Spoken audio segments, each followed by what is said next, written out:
He can't get it, and Wembanyama comes flying in.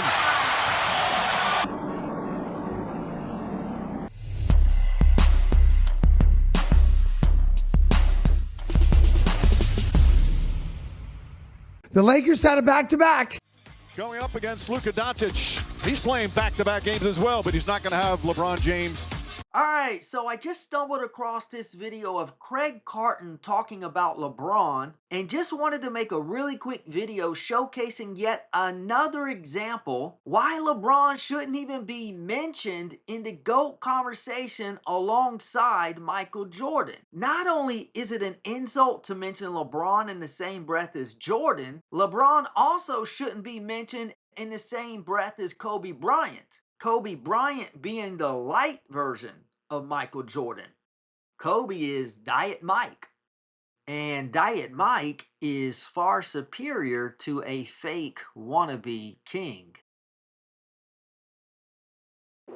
If you're not going to play in back-to-back games because you're 41, Yep. and I can appreciate that, that's fine.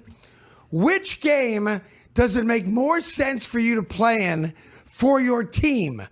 A game against a much lesser opponent, the New Orleans Pelicans, or a game against a tougher opponent in the San Antonio Spurs, if you're the type of cat who wants to do what's best for the team as opposed to what's best for you. Which is a better team, the Pelicans or the Spurs? Well, Spurs by a wide margin.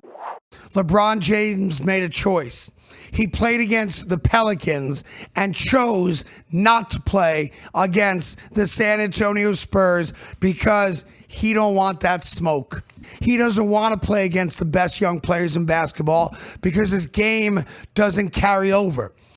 And just in case you didn't already know, in his final 2002-03 season with the Washington Wizards, Michael Jordan, at 40 years old, played all 82 games, averaging 20 points, 6.1 rebounds, 3.8 assists, 1.4 steals, and 0.5 blocks per game, while shooting 44.5% from the field and 32% from three-point range. Jordan also famously became the oldest player to score 40-plus points in a game that season. Could you imagine Jordan sitting out against the Lakers to duck Kobe and Shaq? Or avoid the Spurs so he wouldn't have to face Tim Duncan and David Robinson? Or wouldn't want to go head-to-head with Allen Iverson and the Sixers? Or have one final showdown against his arch nemesis Reggie Miller and the Pacers? These young kids today don't know what they don't know. They don't know what the league used to be like. If they did, they would know without a shadow of a doubt that LeBron James does not compare to Jordan or Kobe Bryant.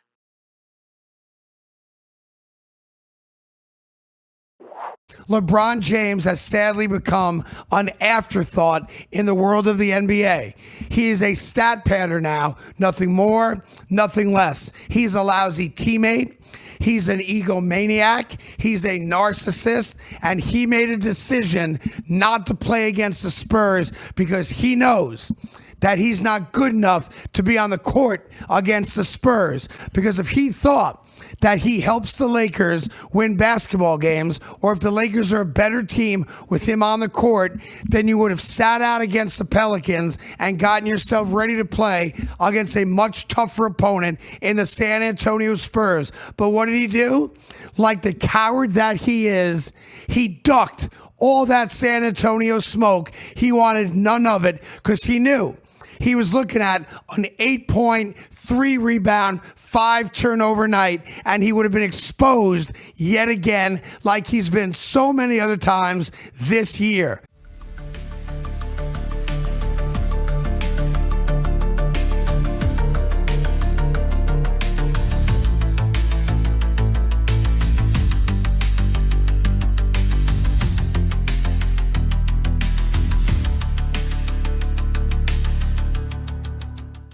The Lakers should cut LeBron James. How does it help them not to trade him, not to cut him. How's that help the Lakers? Because on one side, when LeBron was rehabbing from another Fugazi injury that didn't exist, the LA Lakers were the second best team in the West. When LeBron came back, the Lakers are barely a 500 basketball team. So take my opinion of LeBron out of it. Let's just look at cold hard facts. With LeBron, average basketball team about 500. Without LeBron, one of the best basketball teams in the West. Hold on. They are currently one game out of the 2 seed in the West right now. Because of all the games they won before he started playing. Because of that. That's not just because of that. That's not true. 100%. The math doesn't do that. Right now, the 2 seed on the Spurs at 26 and 11. The Lakers are 23 and 12. You're acting like there's this huge chasm that they've created this season. There is. It's just not true factually. This is how I know that you're working off the emotion. Have you watched the Lakers play basketball this year? I have watched them. Are they a better team with him or without him? With them. Oh, stop it. With them. Stop when it. Those guys, Reeves has also been hurt. Let me ask you a question, Mr. LeBron supporter on his jock. I'm just saying he's Why the best did he play player against the Spurs? Why did he play against the Spurs? That's what I said. I understand the question. I'm going to tell you why. He's only going to play in one. So why pick the Pelican game? They were likely to lose to the Spurs either way. Why? You make sure you secure. So the Spurs are better. You're telling the Spurs are better. The team that's 11 games over 500 is afraid to play against the Spurs. They can't beat the Spurs. Not afraid. You got to be strategic. It's 82. It's a marathon. You don't go crazy at mile 6 of a 27-mile race. You got to be smart.